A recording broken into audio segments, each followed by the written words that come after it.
So there we go. All right, 3, 2, and 1. Well, Lance, welcome back. We've finally caught up with you.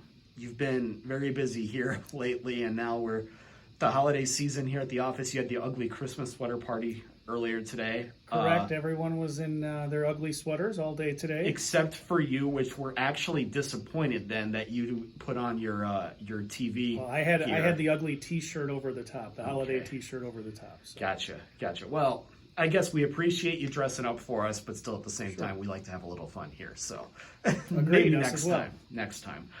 But yeah, give us an idea of what you've been working on. I know obviously the budget was big about a few weeks ago, and you've had some other items on your plate as well. But I guess first off, many people have already gotten those tax bills, so I guess what's gone into that?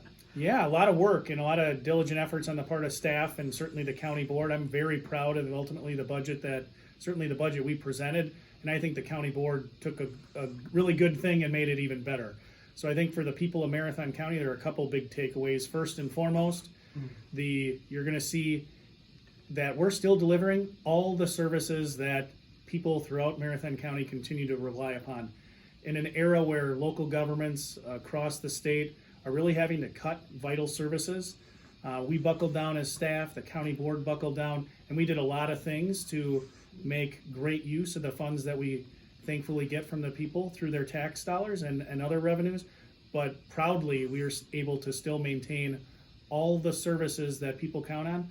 Our budget this year is going to continue to deliver on those. Also, I think it's really excellent. You'll see your tax bill, and I hope everyone's just as happy when they get their tax bill as I am. I know that all the things that come from it. That's why I'm so happy to pay it. But what you'll see in an era where everyone is having to cope with, if you go to the grocery store or any area of your life when you're having to purchase something or receiving a bill, that bill is 8, 9, 10, 12% up based on inflation and the other pressures we're seeing. That's not the case with your tax bill. It's less than 2% up. So in a world where we have to cope, right now it's snowing out pretty significantly and our plows are out there doing great work. Our law enforcement are out there doing great work. Fuel is up substantially from what it was last year. Salt, all those prices are up. But overall, the county property tax levy is up less than 2%. So I'm very proud of that. The other things you'll see in our budget this year, a real significant investment in our infrastructure. In terms of IT security, which everybody cares about. You hear it at the federal, state, national level for governments, but every private business, every individual really needs to care about it. We continue to make those investments to keep Marathon County's information and our sites secure. Another thing is infrastructure around roadways. I talked about the plows that are out there. Well, in the summer, you're going to see a lot of road work getting done. And the reason for that, the county board gave clear direction, take advantage of as much federal and state money as you can. So we did that through the budget. You're going to see some real significant projects that are provided for in the budget. So all those things in terms of investments in people and programs and infrastructure. We also have, I'm really excited about an investment that the county board in terms of innovation. We put money in the budget for something that I've been really thinking hard about the last several years, and that's how to better use data. We have a lot of data we collect. There's a data officer position in the 2023 budget to help us take all that information, because that's what data is, and help us gather insight.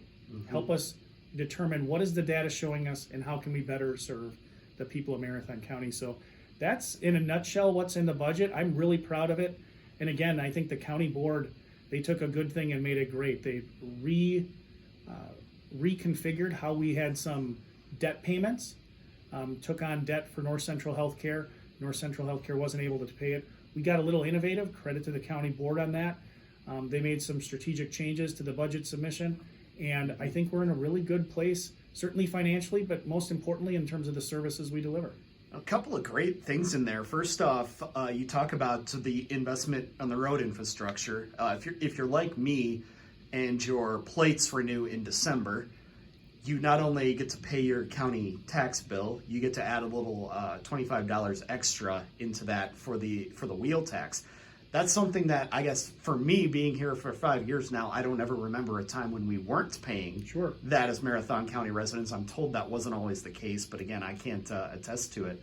But I know a lot of people grumble when they see that. But I think if you hear, okay, we're getting this many more miles of road done in Marathon County because of that, that, you know, at least to me is a good trade-off. Yeah, I mean, it's tough, right? I mean, I totally appreciate that people, you know, whether it's your tax bill or the vehicle registration fee, you know, anytime you have to pay for something and it's difficult to see the tangible thing you're getting in response, you know, it's not like when you go to the grocery store, at least you leave with something.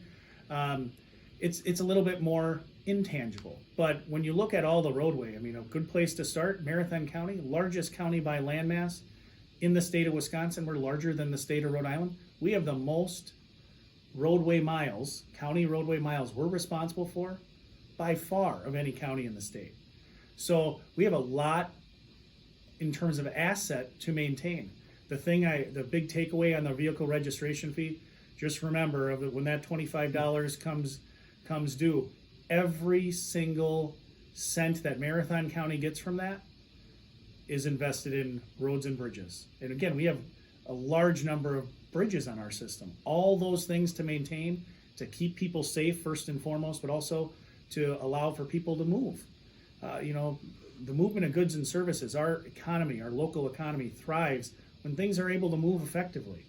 You can recall in a lot of places when disasters or certain events happen and roads are closed for a period of time, that infringes on a lot of those things. The local economy is harmed. People can't get to and from where they need to get to. So I appreciate the vehicle registration fee. That's just shy of about $3 million we take in annually, and we pump that directly back in to our roadway infrastructure. Yeah, indeed. And if we go through another summer seeing all that road work actually happening, I think that's certainly a good thing as well. So do you, off the top of your head, do you have an idea of how many big projects are going to be on tap for next year? Well, it's really going to it's going to be determined by what federal funding comes as well. But we have within the budget book, I encourage everyone to look, the biggest project that, you know, looking forward to the next several months, and it's going to be a longer project. We've been talking about Highway K for a long time. There's some safety issues we want to correct on Highway K. That project is a great example of how we're taking local dollars and leveraging them with other funding. That project overall is $8 million. It's over $8 million.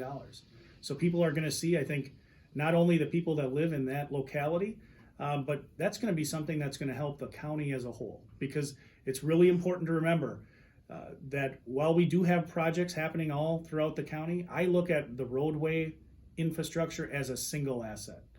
You know, a project in the southeastern corner of Marathon County helps the whole county. We need to remember that, you know, it's not just segments of roadway that we're maintaining or certain bridges. It's the whole system, because if the whole system isn't working well, the system isn't working well.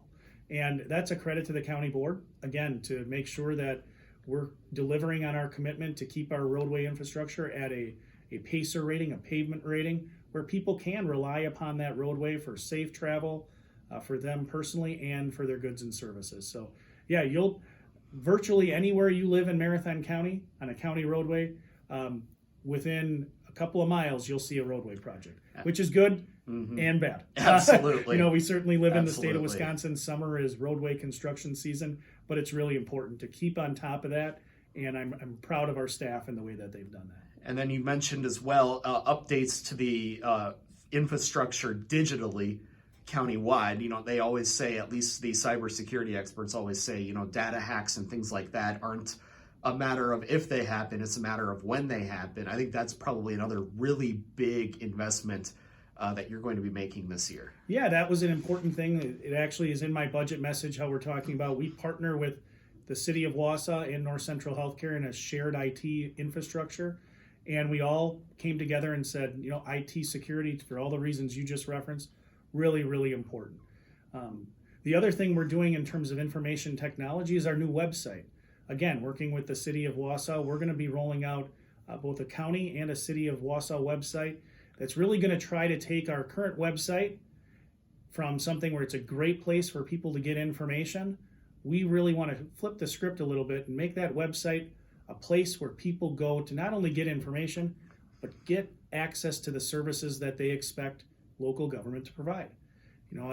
The parlance that I've used is we need a website that's more Amazon and less Britannica, right?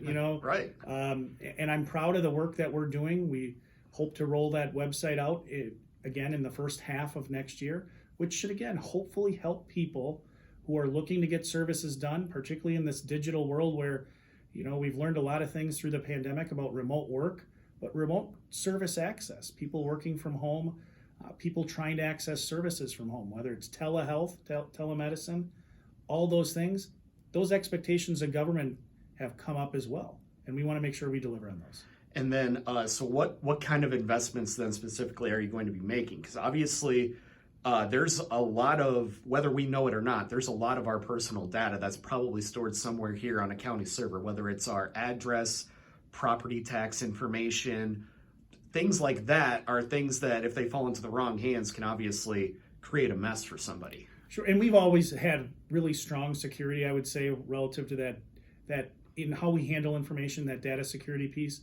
Some of the things we're adding, it's really just to keep us in line with best practices. So real-time system monitoring, a SIM, to make sure that if we do have an issue, that we're on top of that and we're responding promptly, keeping up to date on all of our system updates, whether it's our internal HR systems, our finance systems, making sure that our servers are updated. All those things really fold into that overall IT security. I'm very proud of the fact that we're implementing a new IT system for, I referenced HR and finance. Mm-hmm. Our current finance system is more than 20 years old, so well past its useful life or expected life, and we're going to be rolling out, in fact, in just a couple of days. People are down the hall from me right now, kind of in our war room as we go live next week and through the end of the year with that new shared ERP, Enterprise Resource Planning System, in the next couple of weeks. So a lot of great things happening on that information technology side.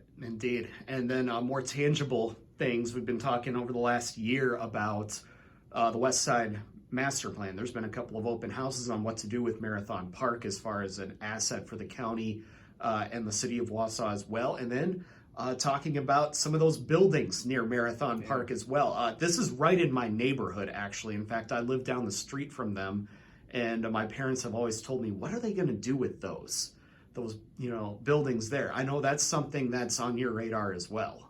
Yeah, in fact, we just, our Parks, Rec, and Forestry Director, Jamie Polly, just did a great job working with the consultants that we've hired to help us through that process. And you're right, it's been a long process, over a year, really trying to engage the public in terms of what does the future look like, not just of Marathon Park, but the property that we're talking about encompasses Marathon Park, the University of Wisconsin-Stevens Point, Wausau campus buildings, as well as the county buildings on West Street, Highway Department building, some other property we own, as well as our medical examiner's office and emergency management. Trying to take a future look, 20 plus years, what does the future look like for these pieces of property? We engaged the public at the direction of the county board when we undertook this process back in 2020, when it started through the budget building process. We did that. We brought a couple of presentations forward. The most recent one was just to the Marathon County Board. We made presentations to the Environmental Resources and HR Finance Committee to bring them up to speed, because we do have a draft plan that was the result of all that citizen and resident engagement. And I think it's a great plan.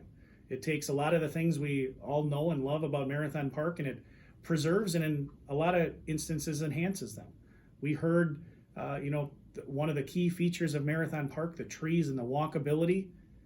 Not only are we doing the best we can to maintain those things, we're working to enhance them. There's some roadway modifications that are called for within the park.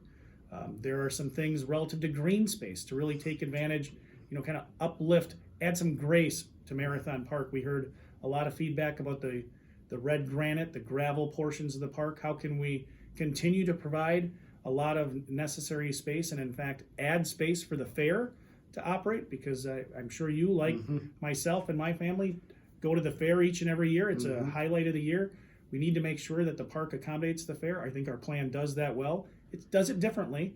It moves the midway. It calls for that midway space to have a different look to it as opposed to the red granite, but it actually adds space in terms of overall square footage. But bring some grace back to Marathon Park with some roadway enhancements, adding some trees to kind of break up that gravel component, add more grass. Some other things you'll see within the park in terms of continuing a lot of the services that and everyone knows and loves. There's camping continued in the park. We make some investments, or we call for some investments relative to the ice arena. We know there's a lot of people that really enjoy utilizing that space, but that too is at the end of its useful life. So the county board, the next steps for this plan, it's been through a lot of the public engagement. The consultants have worked to put that together. The next steps are for the Marathon County Board. They're the policymakers. They're the ones that we all elect to really set that vision. So we gave them that kind of informational presentation of what we've learned, what the consultants are recommending in terms of next steps. The next steps for the county board are going to have more presentations at those two committees to let them really dive into that plan, hear from their constituents, their thoughts, and ultimately, if we come back to the county board in March, get some direction to move forward with a final adoption of that plan. But it really does encapsulate all of that property, enhancing a lot of the things we know and love about Marathon Park and setting us up for the next 20 to even 50 years. Indeed. And it's, again, for somebody like me who lives in that neighborhood, I consider Marathon Park my backyard. I don't need a big backyard because I've got this park within walking distance across the railroad tracks from me. If you can keep it walkable, green space, a spot to where you walk in there and you realize, as you walk out, oh, I'm in the middle of a city. If you can still have all of those aspects of it, I would say you've got a winning formula there, at least just from somebody like me who lives in the neighborhood. Sure. No, I certainly can appreciate that. It's really a gem for the people of Marathon County. To your point, you do have a kind of a central park-like feel in the middle of a city. That when that park was provided to, or at least originally formed, we're talking back in 1919 as the first plan that we have for Marathon Park. It's really changed a lot over its history, and our plan does call for some things to change, but that's necessary to continue to maintain that asset. I think the county board, they ask really thoughtful questions, and they have a lot of things to think about because there are some real key investments that need to be made in that park if we're going to continue to have a lot of the same things we do have. Ice, for example, I talked about that infrastructure. It's aged infrastructure. But how do you set that park up for the next 20 to 50 years? That's where the county board is in its decision-making process right now. And then the last thing is we mentioned some of those county highway buildings just down the street on West Street. Obviously, those are aging buildings that are pretty expensive to take care of. And I know something that you've wanted to push for the next few years is decreasing the number of roofs that the county has to maintain as a way of cutting expenses to be good stewards of the tax dollars. Where are we as far as that goes? That's a great question. I think the county board has again been very deliberate in that regard, and I think it's forward thinking. To your point, if we can consolidate our facilities, we can be better stewards of the tax dollars. And I think this effort being undertaken right prior to the pandemic, where again through the pandemic we learned a lot of things about how to work differently. More remote work or hybrid work. So the good news, we are continuing down that path. I'll start with the work we've been doing down at our Lakeview campus, adjacent to the North Central Healthcare Facility. In the next several months, we're going to be moving our Social Services Department and our Veterans Department, Veteran Service Office, into that facility, which is great. We're co-locating like services on that campus, which is better for the people we serve. We also then are going to free up some buildings. The Social Services building on Thomas Street, the Veterans Office is currently on River Drive. Later in the year, we're relocating a lot of the services or facilities we have from River Drive in terms of conference room space, relocating that to that facility as well, which will ultimately, long term, my hope is sometime in the next 18 months to present the board with what do you want to do with River Drive? We should be in a position to allow that property to achieve a higher and best use for the community. Because I love that we have government offices there. I mean, I think government does great work. I know our staff does great work. but we can do that in a different location and free that up for more potential private investment or whatever direction the county board wants to go. Relative to the highway department on West Street, that has been, as part of our West Side master planning process, we looked at the last master plan that was done way back in 2007. Even back then, the county board said, the highway department right off of Rib Mountain Drive, that's not the best place, and that continues to be true. There are a lot of constraints we have on that property that if we can relocate the highway department to another parcel that we either own currently or we'd have to purchase, that would probably be better operationally. And that continues to be the case. As I've discussed at a couple of committee meetings and the county board members have brought up, we just haven't found that right parcel yet. Nothing has really kind of panned out in that regard, and that's going to be a process. But we continue to work toward that goal. The proposed master plan for the west side right now continues to call for the highway department not to be located on that site, but that's going to take time. And it's an important decision for the county board. They need to be deliberate, and I know they're being deliberate in terms of what that's going to look like. We need to consider anytime we build a building or do substantial renovations, we fully recognize as staff, and I know the county board does as well, the impact that can have on the taxpayer, because that's how we pay for infrastructure investments is through the property tax and through borrowing. So we want to make sure we plan accordingly to make sure we stabilize that tax rate and not have peaks and valleys. Indeed. And hey, if you can eventually open things up there on River Drive, who knows what possibility that could open for the city of Wausau as well. Not your purview, I know, but it's something that could fit right in with maybe a different vision for downtown Wausau for private investment there as well. Sure, certainly. And one thing I'll say with all the municipalities within the county, we work very closely with them when we have these situations. We don't have them come up all that often, but making sure that municipalities are engaged in any building project that we have for a county building within the county, we do that. And we certainly have been talking with the city of Wausau, not only about the West Side Master Plan, but River Drive as well. And those conversations will continue. And really looking at how can the county, through the buildings it has and the property that as we consolidate is freed up for divestment, how can we further economic development throughout the county? The county board has talked about that. We have some additional conversations to have, but I know the county board is really interested in what that future looks like. Well, we appreciate the time and we'll look forward to chatting again, probably at some point in 2023. Yeah, absolutely. It'll be my pleasure. There we go.